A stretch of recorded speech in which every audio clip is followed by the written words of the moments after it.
Pwes kung nasabi mo na yung kailangan mong sabihin, pwede ka nang umalis. Kasi kahit anong gawin mo, hindi mo na mababalik yung nanay ko. Huwag ka nang bumalik dito. Alam ko. Tanggap ko naman eh. Na kung hindi dahil sa akin, baka hanggang ngayon buhay pa rin si Ninang Dina.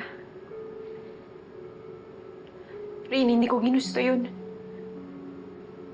Hindi ko gugustuhin na mamatay yung taong parang naging pangalawang ina ko na.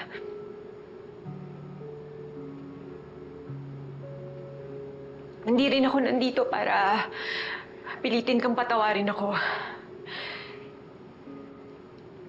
Kasi kung sa akin din nangyari yun, hindi rin kita mapapatawad.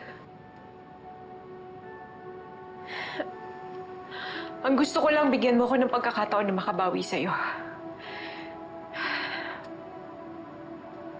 Hahanapin ko kung sinong pumatay kay Ninang Dina. At hindi ako titigil. Hindi ako titigil hanggat hindi ko siya nadadala sa inyo. Sige po. Ate Bobby,